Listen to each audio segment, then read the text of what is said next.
Ladies and gentlemen, it's time for another round of Mind Your Puckin' Business with your host, Jeffrey Clemson. Thank you, Dougie Sticks, coming to you from the beautiful studios of Undefeated Media here in Bergen County, New Jersey. This is the Mind Your Puckin' Business podcast, brought to you, of course, by our good friends at the Bamboozle Project, as well as DraftKings. We encourage you to go check out the bamboozleproject.com. Use promo code MYPB. Save yourself 20% off your total order, especially with the weather here in the Northeast getting a little bit colder this week. It is the best time of year to order yourself one of the world's most comfortable winter hats. I mean, that sweatshirt looks glorious too. And the sweatshirt. You forgot you had it on? I did. I didn't even realize Show I had the it people. on. Be the model. So, yeah, that's definitely not my forte. Move the mic a little bit. Let's see Sam's face for a second. You want to see Sam's Yeah. face? Oh, There you yeah, go. look at There that. you go. Oh, You hey can see- now. You can see it there. This is Oh. episode 169, 169. So if you're listening on the Spanish dial using the SAP features available to you today when you stream our episode, we welcome you. You can send your questions, comments, concerns, Ranger, Panic, everything, whatever you want, anytime. mypbshow@gmail.com, or the way more popular road, which is on our Instagram platform. You can DM us at Mind Your Pucking Business, all conveniently one word. We can listen to us on Spotify and iTunes. Stream it as you'd like. You can listen live, watch camera on YouTube, as well as Instagram. So there you go. Everywhere. We are everywhere. If you want to get us, you can get us. Now, we talk about it being a beautiful day at Undefeated Media. We always say from the beautiful studios of Undefeated Media. Oh, thank you. Today is a beautiful day because it is a day that every year you look towards, you get excited for, and that is opening night. As we are taping this episode, if you're not listening to us live, we are taping this episode on the morning of Wednesday, October 9th, and the Rangers will open up their season tonight in Pittsburgh, which is really, you never really want to lose sight of the fact it's one game out of 82. It will count the exact same as any of the other 81 games. But because it is the first game, and because it is the first time really since the Rangers were eliminated on Saturday, June 1st, that you can watch real hockey that counts. And that's the difference with the preseason and the regular season, is it just doesn't count. It doesn't matter if you win. No, tonight it matters if you win, because 2 points are on the line. And as we know, come April, there's always the difference of a point or two that makes a difference in where you fall in what will hopefully be postseason hockey for the Rangers. So it is exciting. The thrill of opening night never gets old. The home opener will be Saturday at the Garden against Utah, who actually look pretty good. And I think I was just thinking this morning, watching some things like, Utah wins their first game as an expansion team. They're not really an expansion team. They're the same roster that was in Arizona last year. They're just playing under a different cover. So they're going to be better than what I would say would be, quote unquote, the traditional expansion teams, minus, of course, the Vegas Golden Knights example. So the Rangers will be home on Saturday night. So yesterday is Tuesday. It is the day before the home opener. It is the day before opening night. You are as excited as you could be. You are amped up. You are ready to go. And about 12 o'clock in the afternoon, out of nowhere, in typical Ranger fashion, because that's how the Rangers operate, Kevin Weeks comes out with a report and says he has been told that Igor Shesterkin was offered a contract by Chris Drury and the Rangers of an 8-year deal at $11 million per. So I'll do my math. Jenny from the block, math teacher, would approve. That's $88 million total. Was given a contract offer and rejected it. Now, I was telling you guys here in the studio before we went live, I was out doing my regular job. It is 11:30 on a Tuesday, and felt obligated when I saw the amount of DMs and panics and I'm jumping off a bridge and yada, yada, yada, that I had to put out a little Instagram story, because that way I could just answer everyone in one fell swoop. You definitely talk people up the bridge. I mean, everyone's panicked. So here's what, if you didn't see the Instagram story, and we're going to get into predictions and all that, and that was really where this show was completely headed this morning, and it will still head there, but we need to take the Igor stuff first. Igor, now, you want to take the positive out of this, because let's try and figure out what the positive is, right? Igor now has to perform this year at an elite level if he's going to get paid what he's trying to get paid. He's putting himself in a position where his next contract, not fully, but to a good amount will be dependent on how he plays here in the 2024-2025 season. Whereas if he signed the contract over the weekend and locked himself in at 8 million, or 8 years at 11 per, yes, you'd want to play well this year, but you were guaranteed 8 years beyond this season. Right now, he's got nothing beyond the season from any team. Not just the Rangers, not that he could, but he has to now perform. So I think the odds are you probably are going to see Igor have a lights out year. Not that that's breaking news, not that that surprises anyone, but now for him personally and his family situation, he's sitting here saying, look, I am going to leave the $88 million on the table. And I know that if I play worse during this year, those numbers could come down. But if I play better and I do something extraordinary, i.e. a Vezina trophy here in 2024-2025, I'm going to put myself in a position to get fully paid next year. So question number one, we're definitely sure now that the season starts tonight. So once the puck drops tonight, we're going to hold off on negotiations. Right. Great question. You and I don't rehearse stuff here, as sometimes people think. That's a great question, because it was reported about a month ago, and I don't know if you know this, that that the Rangers, once the puck drops on October 9th in Pittsburgh, there will be no contract discussions during the season.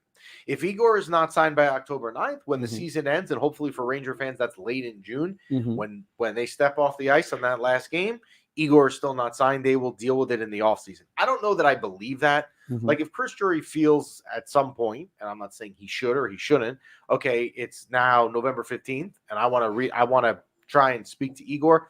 I have a hard time Igor and his agent are going to not pick up the phone and listen to whatever offer is being made and use the excuse, well, hey, it's during the season, we're not negotiating. I don't believe that for a minute. But that is what has been said. Here is why I think that Shesterkin is going to stay with the Rangers. This is a gut feeling. This is just my logic. You could call me dumb, whatever you want to do. You guys do that enough around here, which is fine.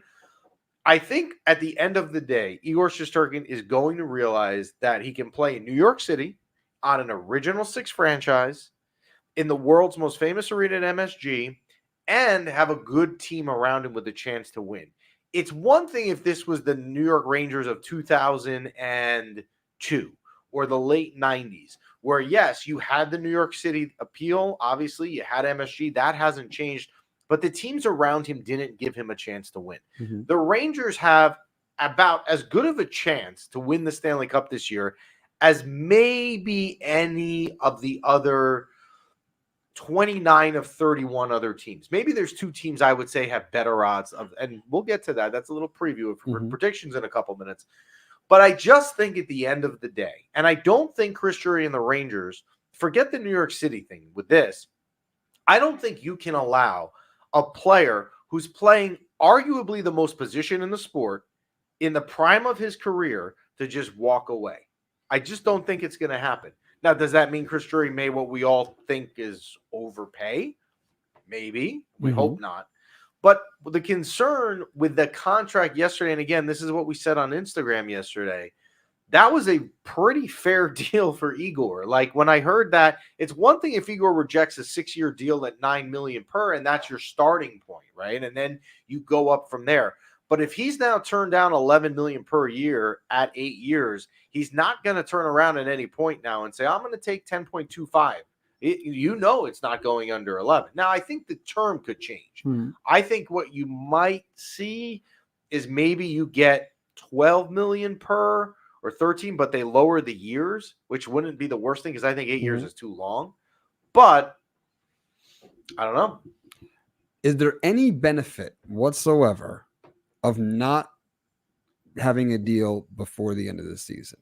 Like, do we get better cap rates next year? Like, is there any benefit of him not signing right now and waiting until the end of the season? The cap rate, and it's a good question, but you're not 100% right. It's not dependent on when they sign him. Next season, whenever he is playing under his new contract, it then becomes a cap. The cap will change there. That's not dependent on whether he signs now, he signs in December as a Christmas gift, or he signs in June.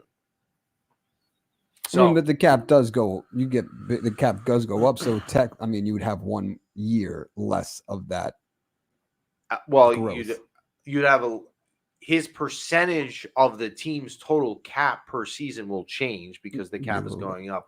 Why don't we put Chris Scudd's last comment up, which is all right, the second to last comment. I'm sorry. If we give him a $12 million a year deal at 6 years, I'm fine with that.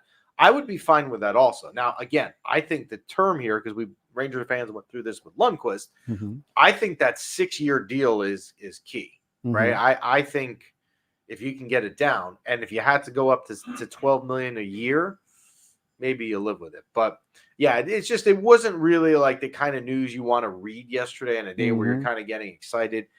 I still think he will be here at the end of the day next season, but it just definitely didn't help the cause if you were adamant that was going to be the case.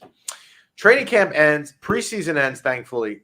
You get so excited. Preseason is weird. It's like a love-hate, right? And I think it's like this in every sport, spring training, whatever, even the NFL preseason. You get so excited when the preseason starts because you get live sports back of a team you like. And then you get to be like a week into preseason, and you just want the regular season to be here. Like I've had it. Like you're watching Friday night, and again, I don't care that they lost the Anders and they were up, and I just honestly I could care less. But at the same time, I just want to get to regular season, and that starts tonight. Were there any surprises with the final roster? No. I'd been saying for weeks, if you listened here, that I didn't think Brennan Hoffman should be on the team. I thought he should start the season in Hartford and be probably one of the first players that are called up, and that's exactly where he is. I have no problem with that. I think if you had to argue an argument to say, prove to me why what we saw in the preseason that Brennan Hoffman is ready for the NHL every night, day in, day out, in the rigors of an 82-game season, I think you would have a hard time proving that argument. I just do.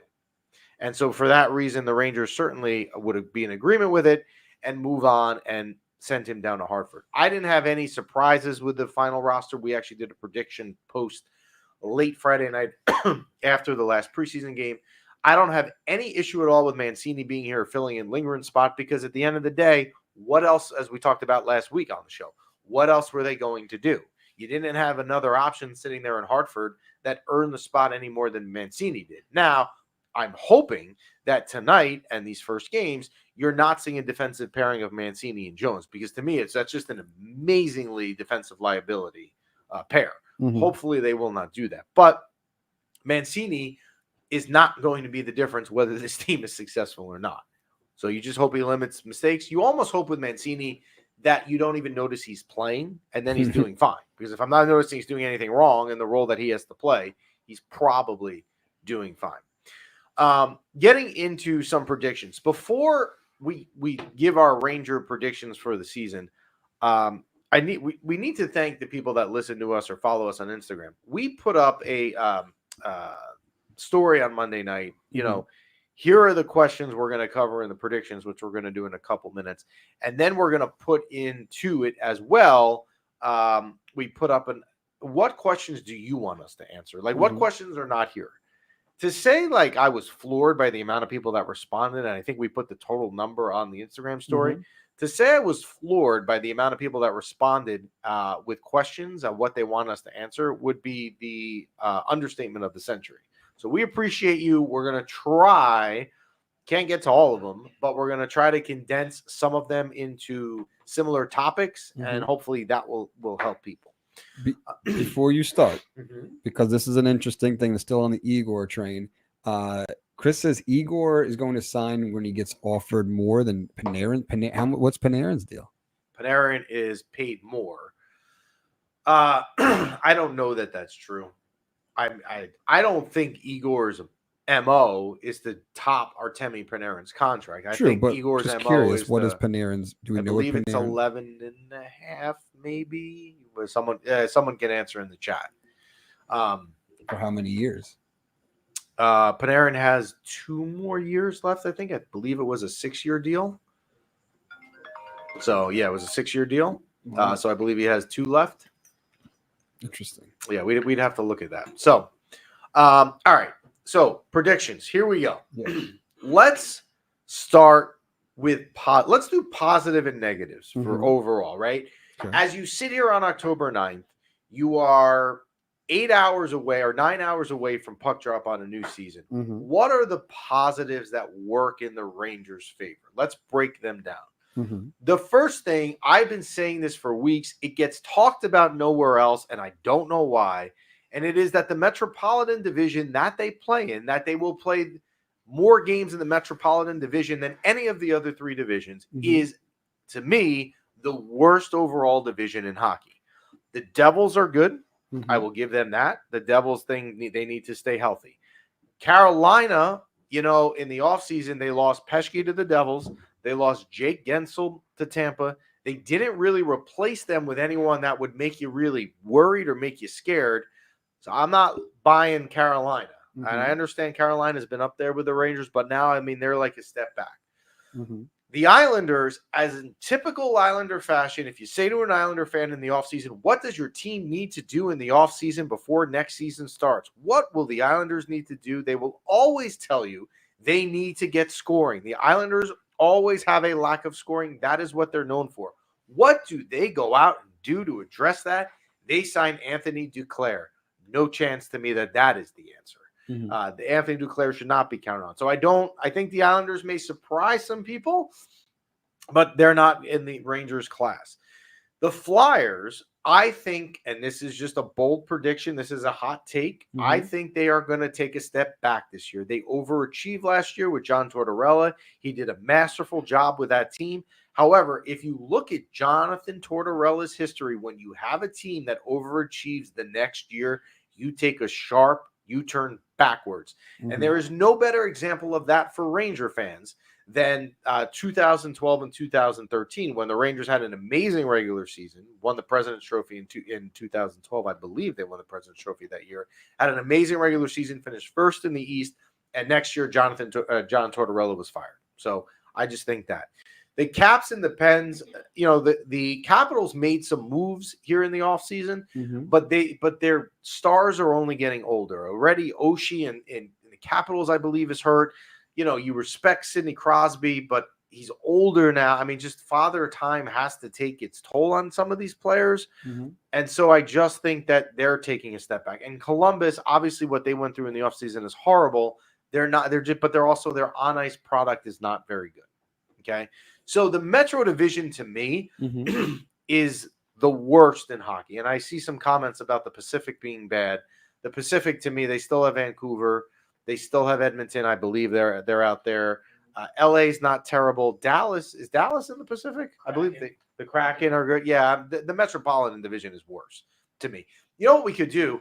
It will be interesting at the end of the season. What we can do is we can total up the four divisions and see which division had the less points. But I think the Metropolitan is the worst division in hockey. And that is a major change from not that long ago, a couple years back, because a couple years ago, they were the best division in hockey. They are not anymore. So that is a major positive for the Rangers. The other thing is, most difference makers that led you to win the President's Trophy last year are back. Okay, they lost Eric Gustafson. Okay, they lost Alex Wenberg. They lost Barclay Goodrow. Those really weren't the players. If I said to you, did the Rangers win the President's Trophy because of those players? They wouldn't be your answer. So I'm not entirely sure that what they lost were the real difference makers. So most of the players that carried you to win the President's Trophy are back. And I see your comment about Mitchov as a difference maker on Instagram, and he is for Philadelphia, and he's going to be great. But it's still his first year, and it's still Tortorella. So I just think they take a step back. All right, so we've took the positives. Your core, your big reasons for your success last year are coming back. Your division stinks. Let's talk about the negatives for the Rangers. Now, let's take the other side. The Devils are better, right? The Devils are vastly improved. Wow. To me, if the Devils stay healthy, and that's a big if with the Devils, because if you look at the health issues they had last year, so it's a big if. If they stay healthy, are they just as dangerous as the Rangers? Could they give the Rangers a run for the number one spot in the Metro Division? The answer is yes. However, I'm going to say that they don't, and the Rangers win the Metropolitan Division, and here's why. Markstrom was a great signing and a massive upgrade for them in goaltending. They needed to address their goaltending more than any other position there is. Mhm. However, Markstrom is 34 years old, and if you follow his career, you will know that he is always inconsistent and goes through these inconsistent stretches every year. So to me, knowing that you're probably going to have a goaltending inconsistencies through the year, and on the other side of the Hudson River at Madison Square Garden, you have Igor Shesterkin, who now has to play well to get paid, as well as Jonathan Quick. To me, the Rangers should win the Metro. I think the Devils finish second. I think Carolina is so. This is real. I don't know how to classify this. The Devils and the Rangers are 1-2. I think the Rangers are 1. I think the Devils are 2. Carolina, to me, is kind of in their own class where they're like third class. They're not as good as 1 or 2, but they're still better than 4, 5, 6, 7, 8. So I have the Rangers at 1, the Devils at 2, Carolina. P-Rock likes that. I have the Rangers at 1, the Devils at 2, Carolina at 3. Now, I think and Chris, who's watching, is going to like this. But I think Matt Barzal has a great career year on Long Island. He looked great in preseason. And again, we don't put a ton of stock in preseason, but I do think Barzal is going to have a good year. I think the Islanders find a way to get into the playoffs and win the 4 spot in the Metro. I think Columbus is guaranteed 8th, right? And then 5, 6, and 7 are between the Flyers, the Caps, and the Penguins. Wow. Probably not the Penguins. And there's probably no coach, I would think, going into the season on a hotter seat than Mike Sullivan in Pittsburgh. Because if they start bad, I mean, everyone wanted to run him out of town in the offseason. So now if he starts bad, I mean, that could get off the rails real quick. So I would actually say Pittsburgh 7 and the Caps 5th. So here's my Metropolitan Division predictions. Rangers 1, Devils 2, Carolina 3, Islanders 4, Caps 5, Flyers 6, Penguins 7, Columbus 8. Sounds about right. So a comment on Instagram talking about the Rangers and Devils. Don't even compare the younger, faster, more hungry, and want to beat the Devils are faster, younger, more hungry, and they want to beat the Devils. And they want to beat the Rangers. So someone disagreeing with me, thinking that the Devils could win the division. If the Devils won the Metropolitan, it wouldn't be a shock at all. And and you guys, again, can kill me for saying this. I don't care. Like, if the Rangers got in as the 2 seed in the Metro versus the 1, guess what? It's going to come down to how well Igor Shesterkin's playing in the spring. True. It's as you see in hockey all the time, and the Florida series dictates this, home ice doesn't really matter that much, right? It doesn't. So I would like to win 82 games and go 82-0. I'm going to have that expectation tonight when the puck drops, and be soundly disappointed in a matter of days somewhere along the line. But if they didn't win the division, I don't know that I would freak out about it. I really wouldn't. So I also am going to make a prediction that people are not going to like, and that is that the Rangers will not win the President's Trophy again. If you look at last year, too many things had to go right, and it actually can't. With all of those things going right, it then had to come down to the last game of the season on a Monday night versus Ottawa to win the President's Trophy. Okay, so the odds of all of those things going right again, and you just barely got the President's Trophy, I do not see the Rangers winning the President's Trophy again. And it's hard to go back-to-back and do that, because the last time that a team, won the President's Trophy 2 consecutive years in a row was Vancouver, and that was all the way back in 2011 and 2012. And if I'm not mistaken, someone can reference check this, I believe before that it was Detroit in the early 2000s, in the years where the Rangers were atrocious. So it's hard to win it twice in a row. I do not think this group is going to win the President's Trophy. I think they finished the regular season at 1 or 2 in the Metro, probably 1, but they do not win the President's Trophy. Now, what everyone wants to hear is, are the Rangers going to win the Cup, right? Who is going to win the Stanley Cup? Because at the end of the day, and it's fair, it doesn't matter if you win the Metropolitan Division. It doesn't matter if you finish 3rd in the Metropolitan Division. There's only one team out of 32 that wins the Cup, and that's the pick that I want to know. All right. Before I say what I'm going to say, I want to preface this for a second here. Predicting the Stanley Cup in October is not impossible, but it's pretty darn close. For example, we have someone, we can pull up Nikolai's comments because we like Nikolai, who's saying that he's excited to hear if my Super Bowl pick has changed since yesterday's firing.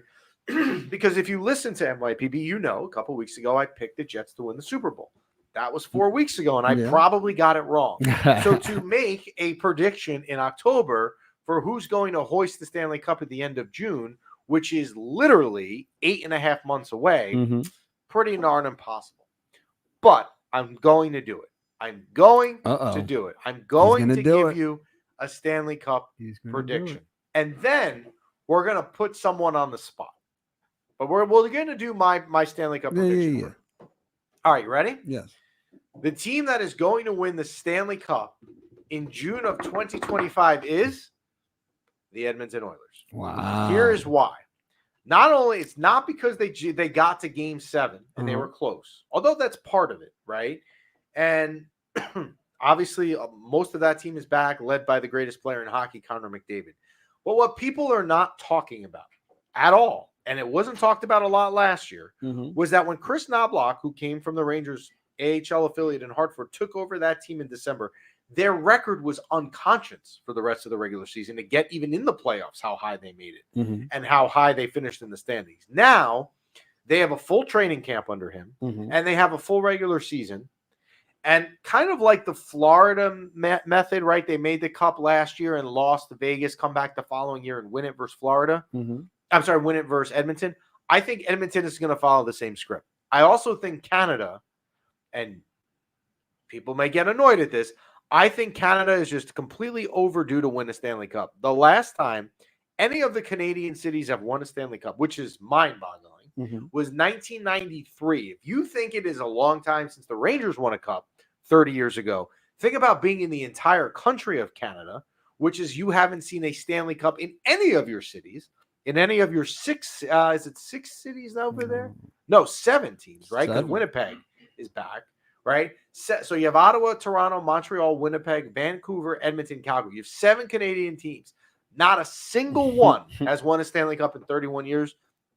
This is the year it changes, and Edmonton wins the Stanley Cup. Wow, you heard it here first. Now I want to put someone on the spot. Okay. Ready? B-Rock. Who's winning the Stanley Cup? Now, B-Rock, before you answer, I'll give you a second to think because it's not really on the spot, but I'm going to get your answer. B-Rock, the reason I'm asking B-Rock is B-Rock is what I would say is a diehard Devil fan. He knows his stuff. He comes every week in this 1986 green Devils hat and produces MYPB wearing Devil gear. And he's excited about the season as if I was a Devil fan, I would be. I should be. I don't know why I wouldn't be. So B-Rock, who's winning the Stanley Cup? Tough not to go with Edmonton. I think Edmonton. Edmonton. Okay.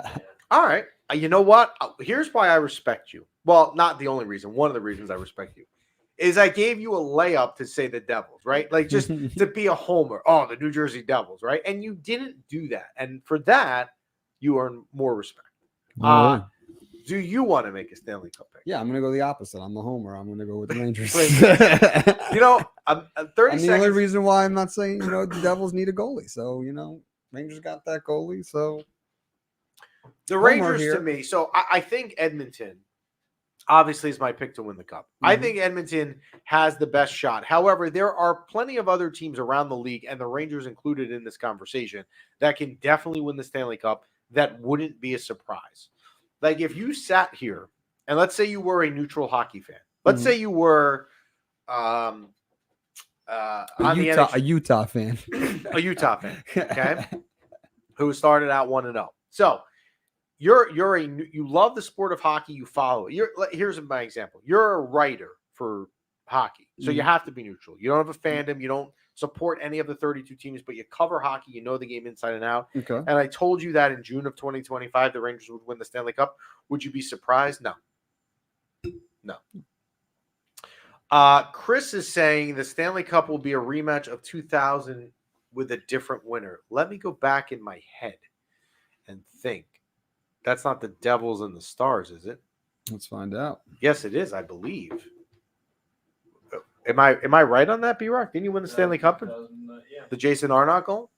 So Chris's prediction. Devils defeat the reigning champions Dallas Yeah. Stars. So Chris is saying Dallas over the Devils. Dallas, I will say this. Aside from Edmonton, Yeah. Dallas is the second best team in the West. And if a team is going to win the Cup in the West and it's not Edmonton, it's Dallas. Absolutely. Wow. Yeah. Dallas is a formidable foe.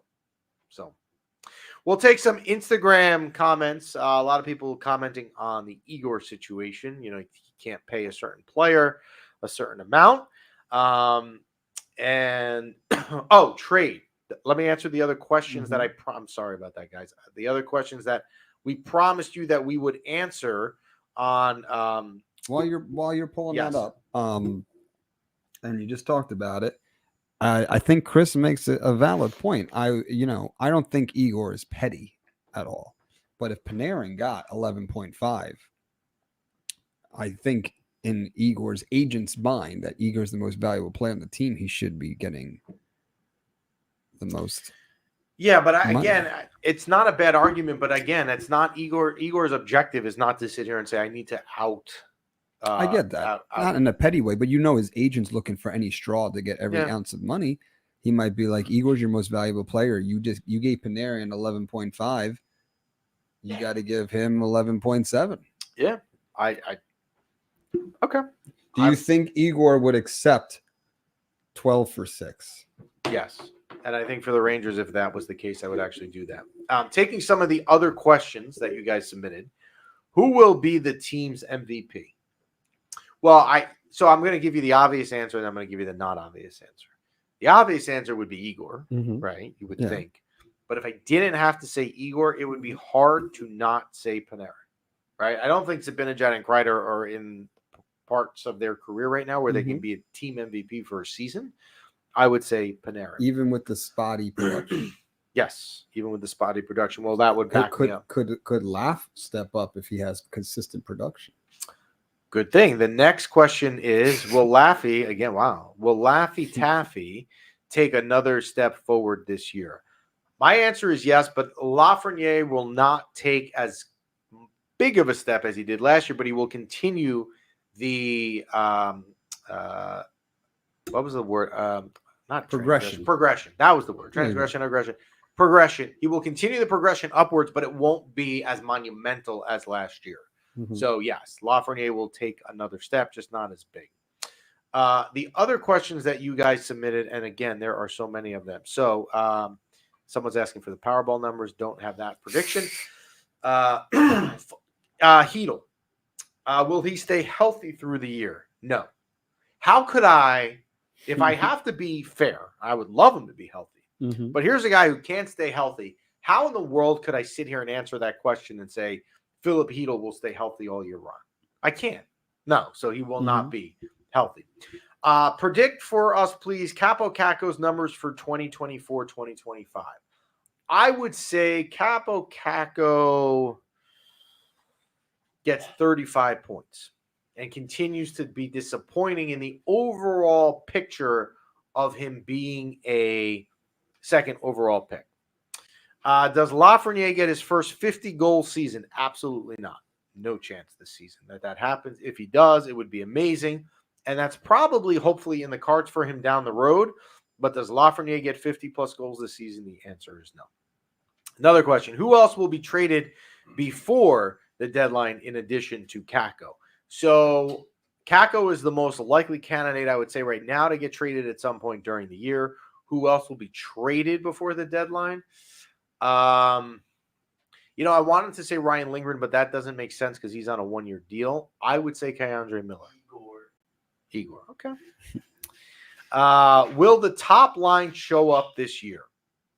So, I'm going to assume, Alvin, that your question there is, and I would agree with you, but I just want to make sure because there's some people that would not look at this apples to apples, and I want to make sure everyone gets this answer thought of the right way, which is, will the top line show up? So who is the top line? I'm going to go on the assumption that when you were saying top line, you are referring to Mika, Kreider, and Riley Smith. Mhm. No.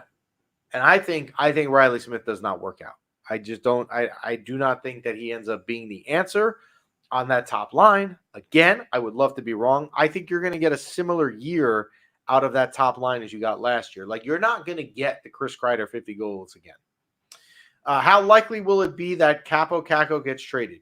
I would say highly likely, because you would like to think that come the trade deadline in early March, this team is in contention to make a run and win the Stanley Cup, and therefore trying to fill holes and gaps that they feel they need to, which every Stanley Cup contender does at the trade deadline.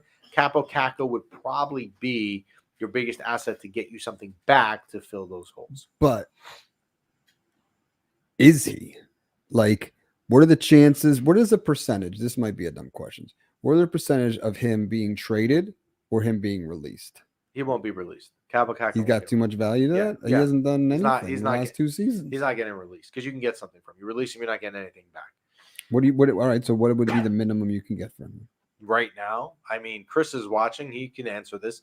A 4th round draft pick, a 5th round draft pick. I think I would settle for that, which is a massive fall from grace from what he was. How badly will they lose against rival teams because of consistency issues? I think they're pretty consistent against their division and rival teams. They played well. They didn't lose to the Devils last year. They beat the Islanders a bunch. I'm not sure where that question is about. But I'm just going to say that they've done pretty well against their rivals. Do the Maple Leafs choke again in the playoffs? I'm not going to read it the way that was written. Yes.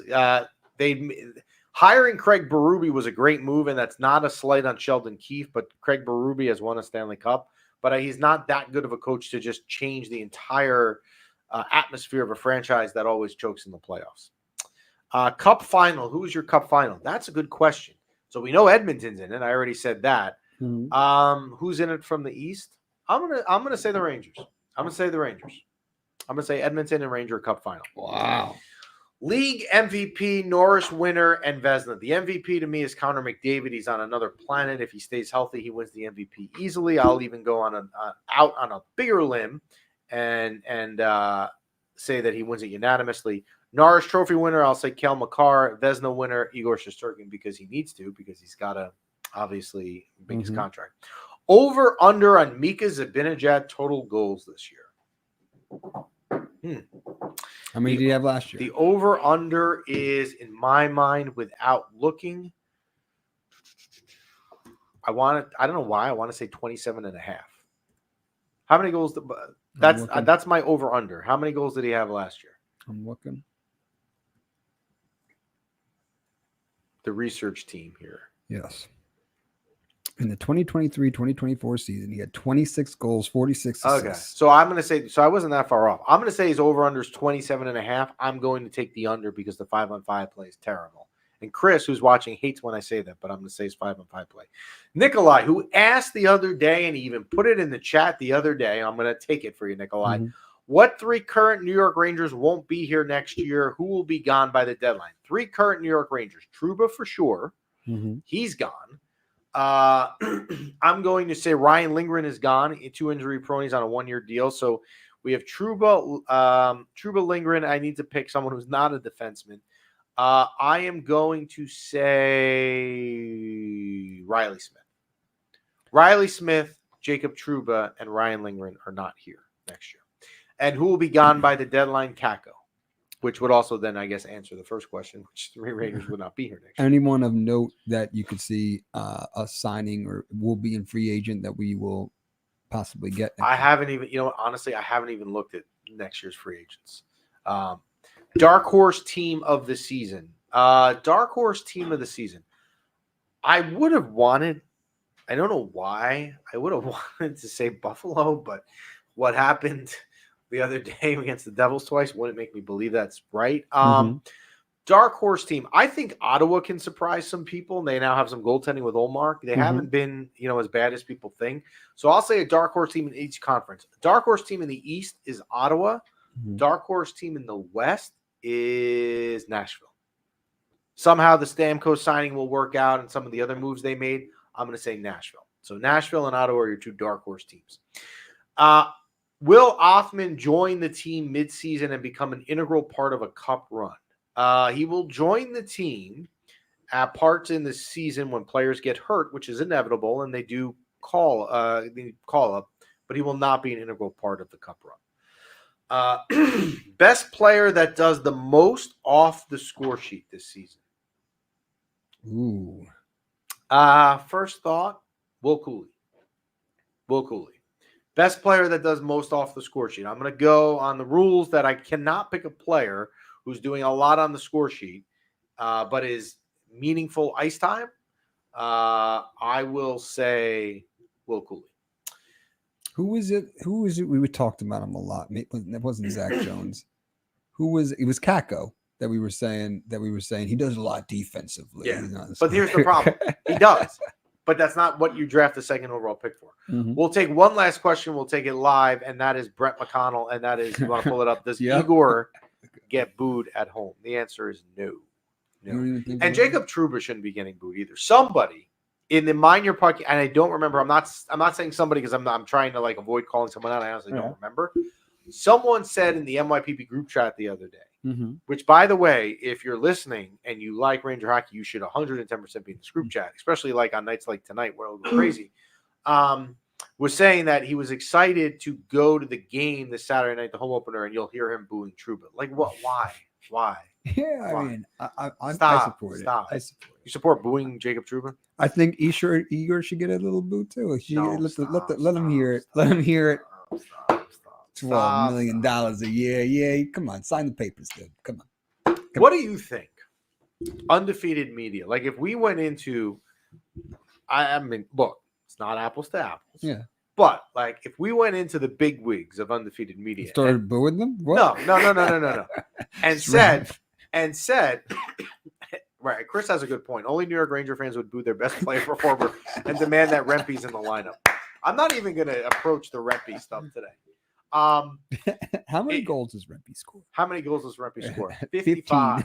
55. He sets a new record for a fourth liner because he's the next coming of Moses, Matt Rempe.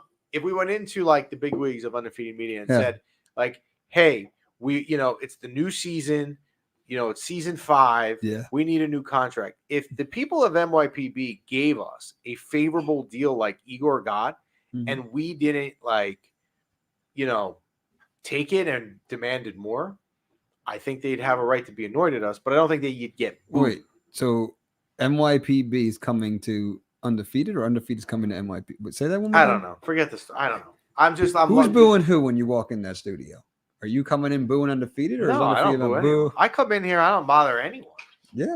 I walk in quietly. There used to be a guy who bothered you. Yes. You be coming in, he be coming out. Yeah, wow. And he won't even say hi. Where's he these days? I don't know. Probably on Peacock. He has been. So it is my understanding. Yeah. Now I don't want to get into like undefeated media contract negotiations, especially when it's not me. It's totally awesome inside jokes that no one knows what we're talking about. But there were rumors that when he was let go by undefeated media, it was not. He didn't take it very well, and then pretended to take it well. Well, that would be a booing. They would undefeated. He would get booed. Yeah, but he's not here anymore. All right.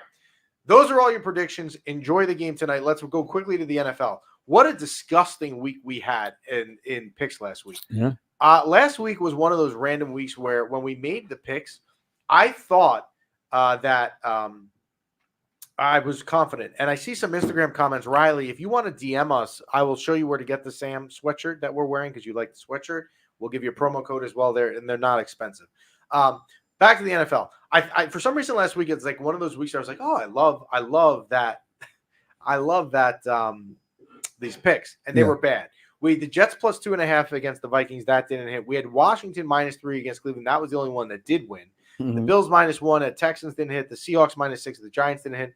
And the Cowboys, the Cowboys hit 2. The Cowboys plus 2.5 at Pittsburgh. That hit. So I guess we were 2 for 3. We weren't as bad as we thought, but that changes our record after 5 weeks. We have had 2 winning weeks, 2 losing weeks, and 1 week with a push. So we're going to try and make up for it here in week number 6. I do not like taking Thursday night games, but I like the Seahawks plus 3.5 at home versus the 49ers on Thursday night. I think the Seahawks have to somehow show up and respond after what happened against the Giants, and I think the 49ers are not as good as we all think they are. And 3.5, you're getting coverage plus the field goal with the extra point. Give me the Seahawks plus 3.5 at home. I am taking the Commanders plus 6.5. I am on board the Commanders train. Plus 6.5 in a game that is a rival game. They play once every 4 years. They're playing Baltimore up the road. It is the, kind of the rivalry down there. It's like the Jets Giants. They play once every 4 years. Here's a team with that's 4-1 getting 6.5 points. I'm taking the Commanders plus 6.5. I'm taking B-Rock's Pats plus 7.5 plus 7 at home versus the Texans. The Pats stink. I get it, but the Texans are not good enough that they should ever be giving 7 points on the road. Give me that. Now, this game I love. I'm taking the Broncos plus 3 at home versus the Chargers. You're at home. You're getting 3 points versus a team whose quarterback is still kind of hurt. The Chargers have not been that good, and the Broncos have won 3 in a row, and you're getting plus 3 at home. Give me the Broncos plus 3 at home versus the Chargers.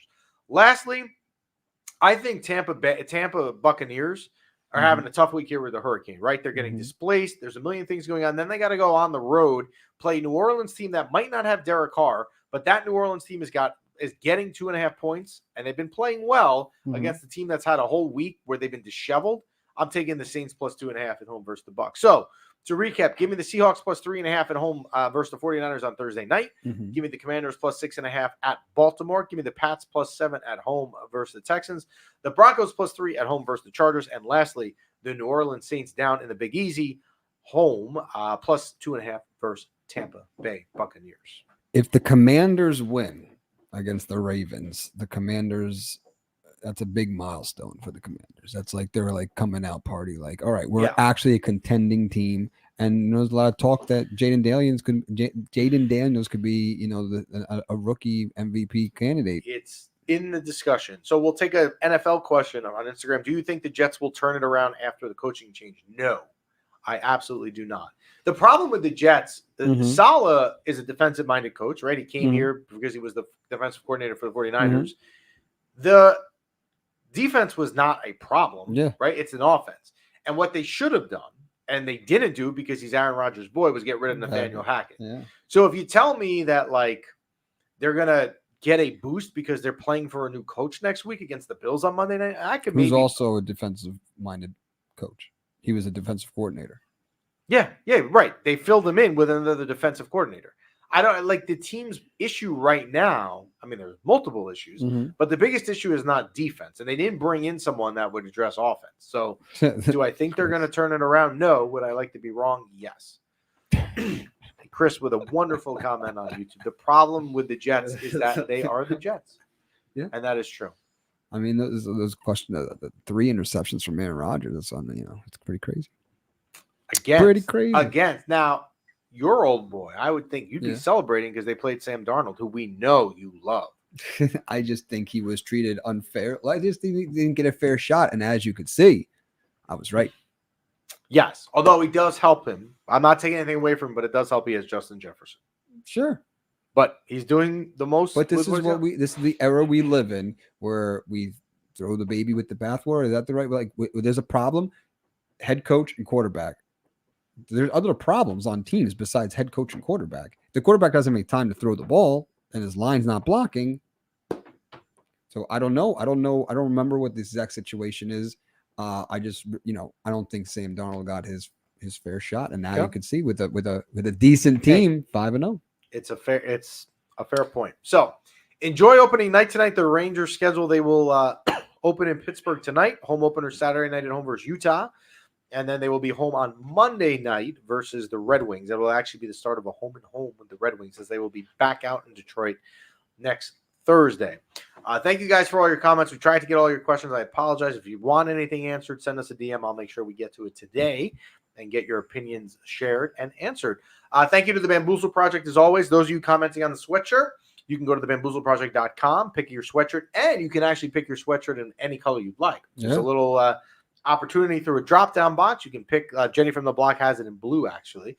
You can pick your sweatshirt, pick your color, but when you go to check out, use promo code MYPB and take 20% off your entire order. We thank DraftKings as well. And that is it. Enjoy the rest of your day.